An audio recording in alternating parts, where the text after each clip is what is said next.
ശരിക്കൊരു വാർണിംഗ് ആണ്. ഇത് അള്ളാഹുവിന്റെ വാർണിംഗ് ആണ്, താക്കീതാണെന്നാണ്. ഐസുമലകൾ കാണാനില്ല, ഐസുമലകൾ കാണാനില്ല. ഗ്രീൻലാൻഡിലെയും പസഫിക്കിന്റെ ഭാഗങ്ങളിൽ കിടക്കുന്ന എത്രയോ ഐസിന്റെ മലകൾക്ക് അഡ്രസ് ഇല്ല. എവിടെ പോയി? മെൽറ്റായി പോയിരിക്കുകയാണ്. പോളാർ റീജിയനുകളിൽ, സൂര്യൻ ഉദിക്കാത്ത പ്രദേശങ്ങളിൽ കിടക്കുന്ന എത്രയോ മലകൾ ഇന്ന് അപ്രത്യക്ഷമായിട്ടുണ്ട്. ഐസിന്റെ മലകൾ. സയന്റിസ്റ്റുകളല്ലേ പറയുന്നത്. എന്താ കാരണം? ചൂട് കൂടിയിട്ട് അവയൊക്കെ ഉരുകി ഒലിച്ച് വെള്ളത്തിലേക്ക് അലിയുകയാണ്. അങ്ങനെ ഗ്രീൻലാൻഡിൽ മാത്രമുള്ള ഐസ് മലകളെങ്ങാനും വെള്ളമായി അലിഞ്ഞ് കടലിലേക്ക് ചേർന്നു കഴിഞ്ഞാൽ ലോകത്തെ സമുദ്രജലം 6 മീറ്ററോളം ഉയർത്താൻ മാത്രമുള്ള ഐസിന്റെ മലകൾ ഗ്രീൻലാൻഡിൽ അല്ലാഹു കൊണ്ടുപോയി വെച്ചിട്ടുണ്ട്. അങ്ങനെ വന്ന കടലോര പ്രദേശങ്ങൾ, സർവമാന ലോകത്തിന്റെ സീപോർട്ടുകളും വെള്ളത്തിനടിയിലായി പോകും. കടൽ ജലം കരയിലേക്ക് ഒഴുകാൻ പോകുന്നുണ്ട്. അത് അന്ത്യനാളിന്റെ മുമ്പ് സംഭവിക്കുമെന്ന് പരിശുദ്ധ ഖുർആൻ. ആ കടൽ ജലം ഉയരാനുള്ള സാധ്യതയാണ് അള്ളാഹുവിന്റെ ഭൂമിയിൽ അള്ളാഹു ഐസുമലകളെ ഒരുക്കിക്കൊണ്ടിരിക്കുന്നത്. ഐസുമലയൊക്കെ വെള്ളമായി കഴിഞ്ഞാൽ കടലിൽ ജലത്തിന്റെ നിരപ്പ് ഉയരാൻ തുടങ്ങും. എന്തിന് 6 മീറ്റർ? 1 മീറ്റർ ഉയർന്നാൽ ലോകത്തെ ഒട്ടുമിക്ക സീപോർട്ടുകളും വെള്ളത്തിനടിയില്ല. 2 or 3 ഉയർന്നാൽ കഴിഞ്ഞു. പിന്നെ ഒരു കപ്പലിനും സീപോർട്ടിലേക്ക് സാധനം ഇറക്കാൻ പറ്റൂല, വെള്ളത്തിലായി പോകും. എവിടൊക്കെ ഏത് മുനിസിപ്പാലിറ്റിക്ക് വെള്ളം അടിച്ചൊഴിവാക്കാൻ പറ്റുക? അള്ളാന്റെ കടലിങ്ങോട്ട് വന്നാൽ ഇത് ഖുർആൻ പറയുന്ന അത്ഭുതമാണ് സംഭവിക്കാൻ പോകുന്നത്. വിശുദ്ധ ഖുർആൻ തന്നെ പറയുന്നുണ്ട്, للشمس ينبغي لها أن تدرك القمر ولا الليل سابق النهار وكل في فلك يسبحون. സൂര്യനും ചന്ദ്രനും വൽ ഖമറ ഖദ്ദർനാഹു മനാസില ഹത്താ ആദ കൽ ഉർജൂനിൽ ഖദീം. ചന്ദ്രന് സഞ്ചരിക്കാനുള്ള ഭ്രമണപഥം നിശ്ചയിച്ചു കൊടുത്ത അല്ലാഹു ഈ ചന്ദ്രന്റെ പ്രഭ നഷ്ടപ്പെട്ടു പോവുകയും അതിന്റെ ഗ്രാവിറ്റി നഷ്ടപ്പെട്ടു പോവുകയും ചെയ്ത് ഉണങ്ങിയ ഈത്തപ്പന കുല പോലെ പൊടിപൊടിയാകാൻ പോകുന്നു. സൂര്യൻ അതിന് നിശ്ചയിക്കപ്പെട്ട അവസാനത്തെ ഊഴം വരെ സഞ്ചരിക്കാൻ പോകുന്നുണ്ട്. സൂര്യനും ഒരു ഡാർക്ക് മാറ്ററായി മാറാൻ പോവുകയാണ്. വെളിച്ചമില്ലാതെ, പ്രഭയില്ലാതെ പൊലിഞ്ഞു പോകും. فإذا برق البصر وخسف القمر وجمع الشمس والقمر. അന്ത്യനാളിനെ കുറിച്ച് ഖുർആനിന്റെ പ്രഖ്യാപനമാണിത്. സൂര്യനും ചന്ദ്രനും ഒരുമിച്ച് ചേർക്കപ്പെടുമ്പോൾ മനുഷ്യന്റെ കണ്ണുകൾക്ക് നോക്കി കാണാൻ കഴിയാത്ത വിധം കണ്ണിന്റെ പ്രഭ പോലും നഷ്ടപ്പെടുമ്പോൾ ഭൂമിയും സൂര്യനും അടുത്തുവരെ വന്നുകൊണ്ടിരിക്കുകയാണ്, അടുക്കുകയാണ്. അതിന്റെ ഭാഗമാണ് നമ്മുടെ താപനം അനുഭവിക്കുന്നത്. ഭൂമിയുടെ റൊട്ടേഷനിൽ മാറ്റം വന്നുകൊണ്ടിരിക്കുന്നു. ആ മാറ്റങ്ങൾ അല്ലാഹു തആല ഞൊടിയിടയിൽ വർദ്ധിപ്പിക്കുകയും, ഭൂമിയുടെ സാറ്റലൈറ്റ് ആണ് ചന്ദ്രൻ. ചന്ദ്രനും ഭൂമിയും അടുത്തു വന്നാൽ ഭൂമി ചന്ദ്രനെ പിടിച്ചു വലിക്കും. ചന്ദ്രനെ പിടിച്ചു വലിച്ചാൽ ചന്ദ്രൻ പൊടിപൊടിയായി, ധൂളിയായി ഭൂമിക്ക് ചുറ്റും പറക്കും. ഏതുപോലെ ശനിഗ്രഹത്തിന്റെ ചിത്രം നോക്കിയാൽ ഒരു വട്ടം കാണാൻ പറ്റും ശനിക്ക് ചുറ്റും. അത് ശനിഗ്രഹത്തിന്റെ ഉപഗ്രഹമായിരുന്നു. പിടിച്ചു വലിച്ചതാ ഗ്രാവിറ്റി കൊണ്ട്. പൊടിയായി, അങ്ങനെ പൊടിയായി ഭൂമിക്ക് ചുറ്റും ചന്ദ്രൻ ധൂളിയായി പറക്കാൻ തുടങ്ങും. ഈ ധൂളിയോടുകൂടെ സൂര്യനിലേക്ക് ഭൂമി അടുത്താൽ സൂര്യനാണ് ഭൂമിയേക്കാൾ ഗ്രാവിറ്റി കൂടുതലുള്ളത്, ആകർഷണ ബലം കൂടുതലുള്ളത്. ആദ്യമായി പിടിക്കപ്പെടുന്നത് ആരാണ്? ചന്ദ്രനാണ്. ചന്ദ്രൻ പൊടിയാണ്. ഈ പൊടി സൂര്യനിലേക്ക് അബ്സോർബ് ചെയ്യപ്പെടുകയാണ്. സൂര്യനും ചന്ദ്രനും പിന്നെ ഒന്നാകും. ശുദ്ധ ഖുർആൻ. ഇത് നടക്കാൻ പോകുന്ന സംഗതികളാണ്. നടന്നു കഴിഞ്ഞവയുണ്ട്, നടക്കാൻ പോകുന്നവയുണ്ട്. വലിയ അത്ഭുതമാണ്.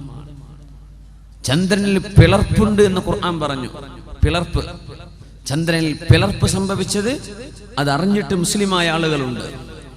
ഡേവിഡ് മൂസയെ പോലെ, ഡേവിഡ് മൂസ പിറ്റ്കോക്ക് ബ്രിട്ടീഷുകാരനാണ്. അയാൾ മുസ്ലിമാവാൻ തന്നെ കാരണം ചന്ദ്രൻ പിളർന്നു എന്നുള്ള ആയത്താണ്.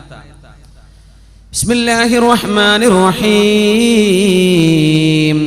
ഇഖ്തറബത്തിസ് സാഅതു വൻശഖൽ ഖമർ. ഇഖ്തറബത്തിസ് സാഅ, ലോകാവസാനം അടുത്തു വന്നിട്ടുണ്ട്. വൻശഖൽ ഖമർ, ചന്ദ്രൻ പിളർന്നിട്ടുണ്ട്. ചന്ദ്രൻ പിളർന്ന് എവിടെയാ? അഷ്റഫുൽ ഖൽഖ് തങ്ങളുടെ കാലത്ത് മക്കയിലാണ് നടന്നത്.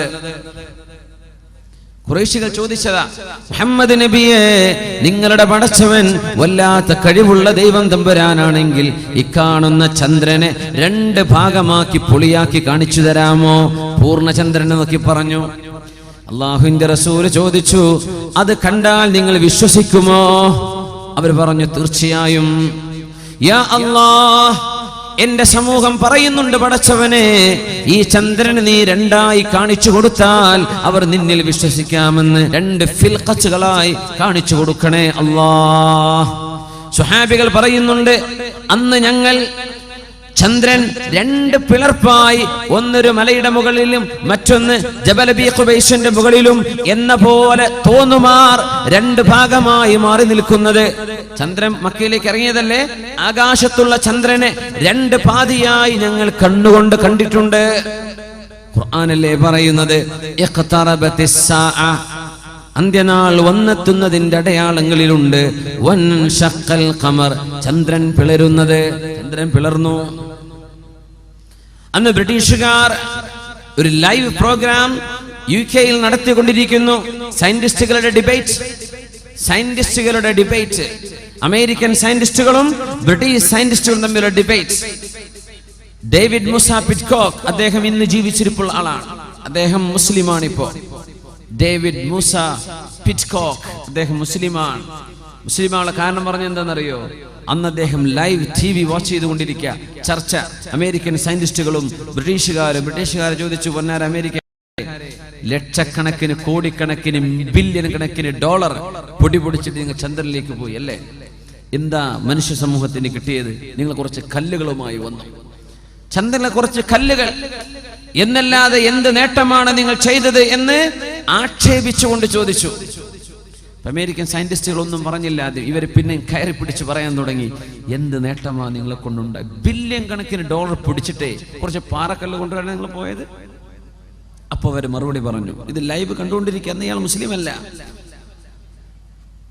മുസ്ലിമല്ല. അന്ന് അമേരിക്കക്കാർ പറഞ്ഞു, ഞങ്ങൾ പോയത് മറ്റൊരു ദൗത്യത്തിനായിരുന്നു. ഞങ്ങൾ ഇവിടുന്ന് നോക്കുന്ന സമയത്ത് ചന്ദ്രനിലെ ചില മലകൾ, ഇങ്ങനെ നിൽക്കേണ്ട മലകൾ ഇങ്ങനെ മാറി നിൽക്കുന്നുണ്ട്.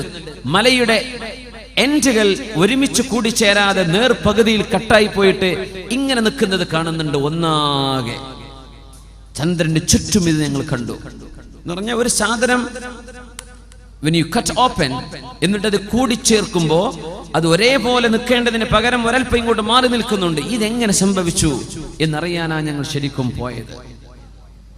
അത് പഠിക്കാൻ വേണ്ടി പോയതാണ്. ചന്ദ്രൻ 2 കഷ്ണമാക്കപ്പെട്ടതുപോലെ തോന്നുന്നുവല്ലോ.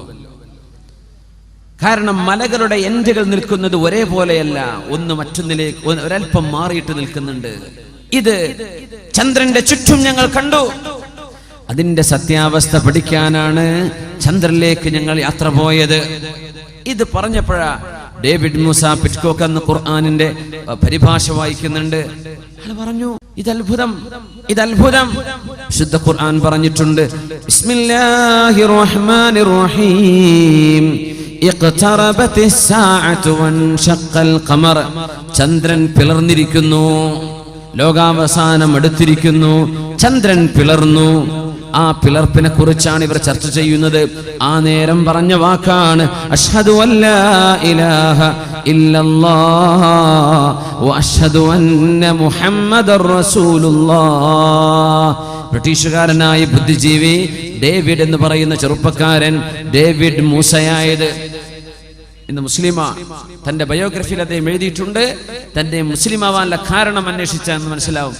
ലോകാവസാനത്തെ കുറിച്ച് അള്ളാഹു പറഞ്ഞ ഈ മഹാത്ഭുതങ്ങളൊക്കെ നടക്കുന്നതിന്റെ മുമ്പ് ലോകത്ത് വരാനുണ്ട് മസീഹുദ് ദജ്ജാൽ. ലോകത്ത് വരുന്നുണ്ട് ദാബത്തുൽ അർള്. അത് കഴിഞ്ഞാൽ നടക്കാൻ പോകുന്നുണ്ട് സൂര്യൻ പടിഞ്ഞാറ് നിന്ന് ഉദിക്കുന്നത്. തുലൂഉ ശംസി മിൻ മഗ്രിബിഹാ. സൂര്യൻ പടിഞ്ഞാറുന്ന് ഉദിക്കാൻ വല്ല പ്രയാസവുമുണ്ടോ? അള്ളാഹു ഭൂമിയെ കറക്കിക്കൊണ്ടിരിക്കുന്നത് നമ്മൾ കഅബയെ തവാഫ് ചെയ്യുന്ന പോലെയാണ്. ആ റൊട്ടേഷനെ തിരിച്ചു വെച്ചാൽ സൂര്യൻ ഉദിക്കുന്നത് പടിഞ്ഞാറ്. ഇന്ന് ഭൂമി കറങ്ങുന്നത് ഇടത്തുനിന്ന് വലത്തോട്ടാണ്, ലെഫ്റ്റ് നിന്ന് റൈറ്റിലേക്ക് എന്ന പോലെ ഇങ്ങനെ കറങ്ങുന്നത്. അത് അള്ളാഹു ഒന്ന് സ്റ്റോപ്പ് ചെയ്തിട്ട് ഇങ്ങോട്ട് തിരിച്ചാൽ, ഇങ്ങോട്ട് കറങ്ങാൻ പറഞ്ഞാൽ സൂര്യൻ ഉദിക്കുന്നത് പിന്നെ പടിഞ്ഞാറാണ്. അത്ര ഈസിയാണത്. ഭൂമി ഇങ്ങനെ കറങ്ങുന്നത്, അതിനോട് ഇങ്ങനെ കറങ്ങാൻ പറഞ്ഞാൽ ഭൂമി സൂര്യൻ ഉദിക്കുന്നത് പടിഞ്ഞാറായിരിക്കും. നമ്മളോട് കഅബയെ തവാഫ് ചെയ്യാൻ പറഞ്ഞത് എങ്ങനെ? കഅബയെ ഇടത്താക്കി മനുഷ്യന്റെ ഹൃദയം കിടക്കുന്നത് എവിടെയാ? ഇടതുഭാഗത്താണ്. നമ്മുടെ കൽബ്, ഹൃദയഭാഗം എവിടെയാണ്? കൽബ് കിടക്കുന്നത്, ഹൃദയം കിടക്കുന്നത് നെഞ്ചിന്റെ ഇടതുഭാഗം. ആ കൽബ് കഅബാലയത്തിലേക്ക് വെച്ചുകൊണ്ട് ഹജറുൽ അസ്വദ് എന്ന പരിശുദ്ധമായ കല്ലിനെ സാക്ഷി നിർത്തി അവിടുന്ന് തുടങ്ങണം തവാഫ്. 7 റൗണ്ട്. 7 റൗണ്ട്. 7 എന്ന് പറയുമ്പോൾ അത്ഭുതപ്പെടേണ്ട, ദിവസങ്ങൾ 7 ഒരാഴ്ചയിൽ. പ്രകാശത്തിന്റെ വർണ്ണങ്ങൾ 7 വിബ്ജർ 7. ആകാശം 7. 7 ആകാശങ്ങൾ. ഭൂമിയുടെ ലെവലുകൾ 7 സബ്ഉ അർള് വമിനൽ അർളി മിസ്ലഹുന്ന. 7 വലിയൊരു അത്ഭുതമുള്ള അക്കമാണ് ഖുർആനിൽ. അത്ഭുതമുള്ള അക്കമാണ്. സബ്ഉൽ മഹാനി ആവർത്തിക്കപ്പെടുന്ന 7 സൂറത്തുൽ ഫാത്തിഹ.